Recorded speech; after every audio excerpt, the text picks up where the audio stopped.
Project Sunflower, Chapter 1, Beginnings. Aaron Olson filtered into the auditorium with the rest of the interns at Project Harmonix.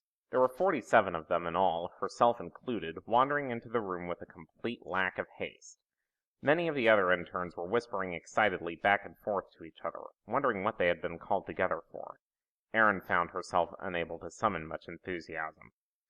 Project Harmonix was incredibly top secret, unbelievably well funded, and it represented pretty much the last hope for the survival of humanity.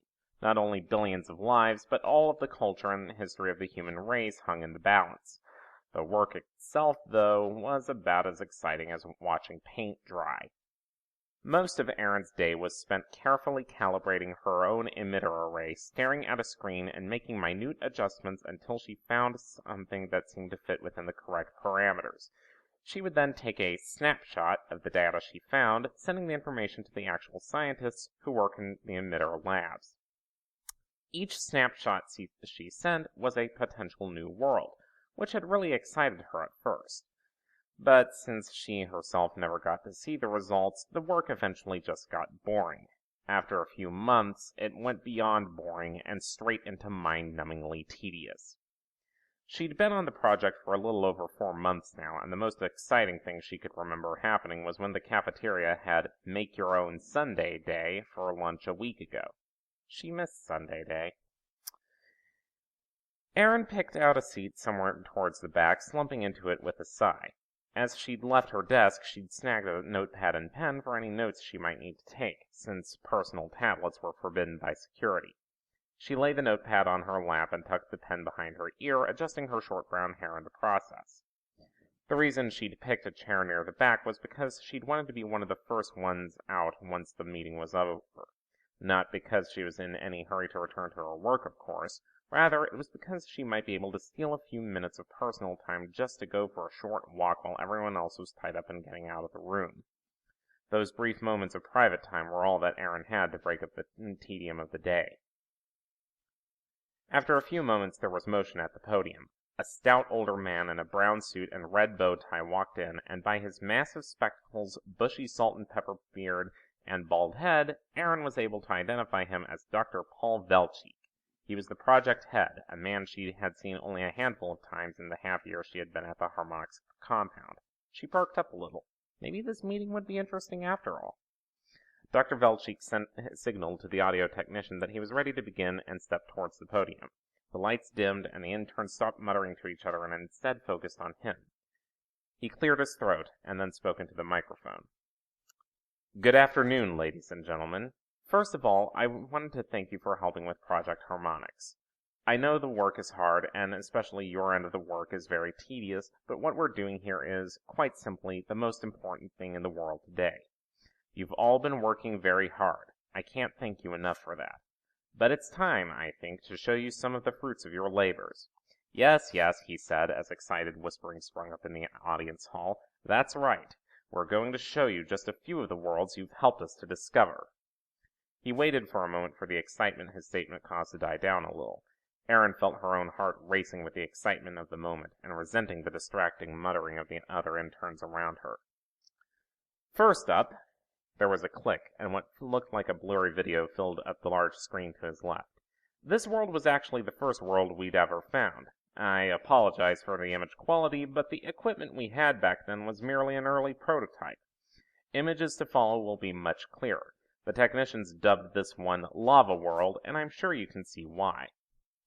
Aaron could, in fact, see why it was called that. The video was taken at an angle that seemed to be maybe 20 feet above the ground, facing the horizon. There were massive plains spreading out into the distance, black and rocky, and apparently shaking violently. These plains led up to gigantic mountains, spewing ash and black smoke into the sky. A few of the mountains were actually in the process of erupting, flinging vast amounts of magma miles into the air. As you can see, Dr. Velchik continued, this particular location is unsuitable for human habitation. We were able to take several different viewings from this world, and we discovered that it is not only significantly larger than our Earth, implying a higher gravity, but it's volcanically active the whole world over. As interesting as Lava World would be to a volcanologist, we sadly had to cross it off the list of viable alternate worlds to migrate to. There was a brief chuckle from the interns at that, which died awkwardly when Dr. Velchik looked out into the audience in confusion. Apparently, he hadn't intended his statement to be funny. You may be wondering how we received the image. Well, to put it simply, when we put the waveforms that you discover into our emitter array, we can, if the conditions are right, open a window. If the conditions are near perfect, we can open an actual doorway into that world. Dr. Velchik began forwarding through the images, and Aaron watched in fascination. Actual alien worlds. Not a single one of them was suitable for life as far as they could tell, but still. Many of the worlds shown were simple chunks of rock, either airless or with a poisonous atmosphere. Some looked promising only to discover some fatal flaw, such as one world with an intense gravity that would have made living on it extremely difficult. All of these worlds have been, in a very real sense, a triumph for humanity and science in general. Each of these worlds presents to us marvelous opportunities to study and learn fantastic things about our universe. We've seen things that honestly baffle us, worlds where the laws of physics as we know them simply do not seem to apply. Unfortunately, he continued, none of these present to us the opportunity we were looking for, a world which would, to put it bluntly, save humankind. He nodded again to the technician, and a new video image popped up on the screen. The professor continued once again. No world, that is, until this one, which we first discovered 3 weeks ago. Excited interns sat up straighter as the images on the screen progressed. They were looking at a world that looked very similar to Earth.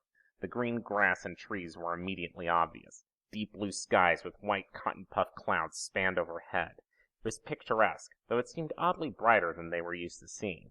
Dr. Velchik let the interns gabble on excitedly for a few minutes, and then raised a hand for silence. Once they had settled down, he began speaking again. Now, this world looks very much like our own. Some species of plants are unknown to us, but we see many that look very similar to ones that we have here on Earth. We've seen animals that at least look like normal birds, squirrels, and rabbits. Aaron stared at the screen in rapt fascination. The landscape was picturesque. She was barely registering what Dr. Velchik was saying as she stared in awe at the plains and hills, with hope burning in her chest. The view on screen suddenly jumped, and they were looking at mountain ranges, with densely wooded valleys and snow-capped peaks. Dr. Velchik kept on talking. We were able to send some probes over, and here the doctor had to pause as the already excited interns gasped and whispered to each other in amazement. The noise stopped abruptly as he cleared his throat in annoyance. Yes, as I was saying, we were able to send over some probes, and I'm pleased to say that, while the atmosphere is very slightly higher on oxygen, perhaps 23% or so, and the gravity is very slightly less than here on Earth, the environment seems to be totally and completely compatible with human life. We've done it, ladies and gentlemen. We've found a world that will save humanity. Erin found herself cheering wildly along with all the others. Her previous frustration with the tedium of her job was washed away in a wave of enthusiasm and joy. It had all been totally worth it. Humanity was saved. Dr. Velchik didn't bother trying to stop the cheering, which eventually turned into applause and then a standing ovation. He simply beamed out at the audience with a big, bearded grin as all the interns, and even the technicians in the back, applauded, whistled, and cheered loudly. Finally, the outburst started to die down, and Dr. Velchik lifted his hand to get everyone's attention. Soon, all eyes were once again focused on him. There is, however, one small problem. Perhaps it's not an insurmountable problem, but it is one we need to take into consideration. Show the next video, please. Erin focused on the screen again as a new image popped up. She blinked in confusion for a moment, not sure what he was seeing, and then it suddenly resolved itself. She was looking at a top-down view of a large town with winding streets and brightly colored rooftops. She felt a sinking sensation in her stomach. As you can see, Dr. Velchik said, this world is inhabited. He waved off the moans of disappointment from the crowd. Now, none of that.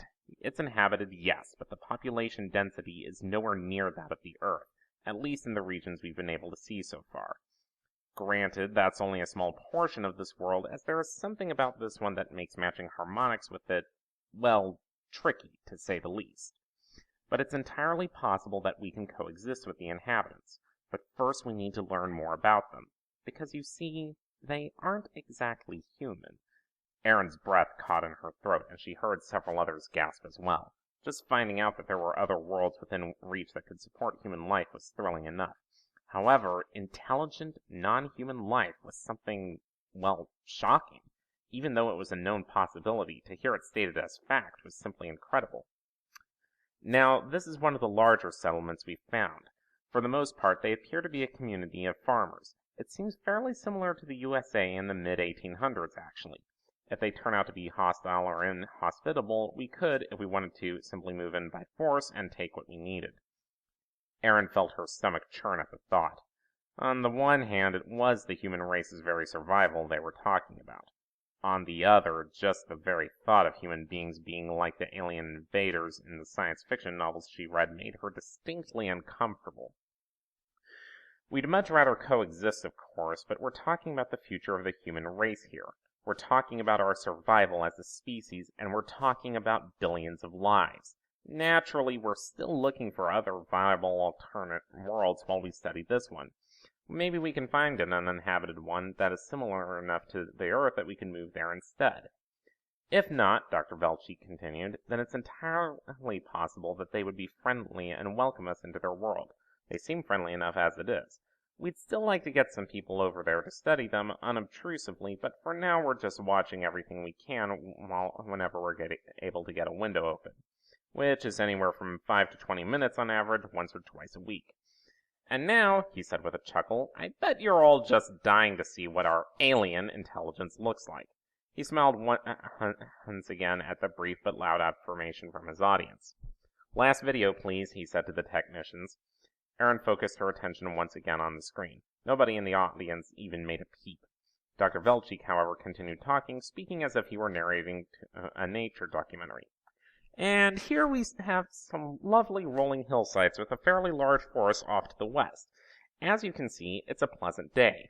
Small insects buzz by, and there you can see a few rabbits grazing on the grass. And what's this coming up over the hillside? Why, it's a collection of this world's most highly developed inhabitants. Erin stared as several multicolored shapes appeared at the crest of the hill. As you can see, they are— Oh my God, ponies! Erin looked around in a panic, blushing furiously. Everyone was staring at her. Dr. Velchik looked positively annoyed. She'd gone and blurted that out loud, hadn't she? Yes. Yes, she had. Dr. Velchik harumphed and continued on. Yes, well, ponies. Though obviously nothing like what we'd find here on Earth. Note the bright colors. You'd never see a bright purple pony running around here on Earth unless its owner had dyed its coat that color. Also, these ponies talk. They use tools. They build things. And that's not all. Look at what you see here. Here come more ponies, and not all of them are walking. The auditorium exploded into chaos, interns leaping from their seats and pointing, talking, and at times shouting excitedly over one another. Oh wow, it's carrying a basket! Look at that! Is that one flying? Does it have wings? Look at that gray one! And oh look, that one has a foal! Isn't that just adorable? Those are wings! It's a winged pony! If they're so smart, why don't any of them wear clothes? Did you see that? Did you see that? No way those wings can support an animal that size in flight. Oh man, is that a unicorn? An actual unicorn? That one's wearing a hat!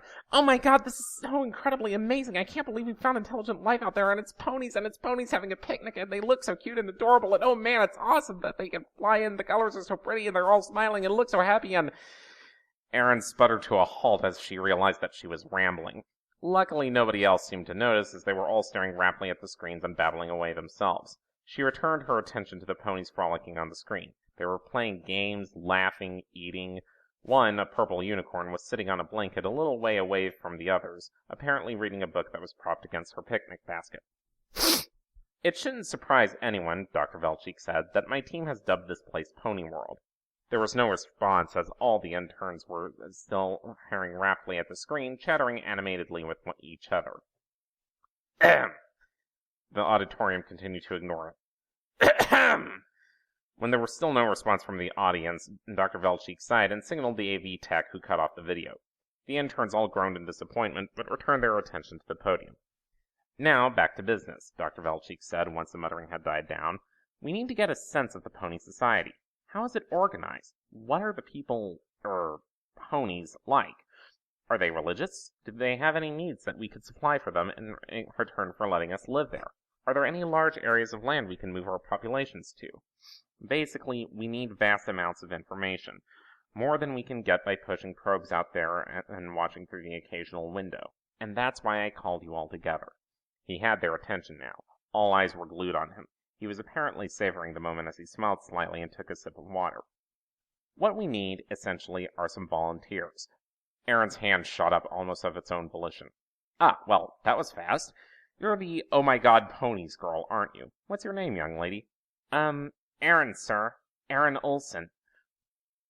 And why are you volunteering for this project when we don't know what we'll even ask of you? Aaron thought about it for a moment. Well, sir, will this project involve staring at a small screen while making minuscule adjustments for 12-hour shifts?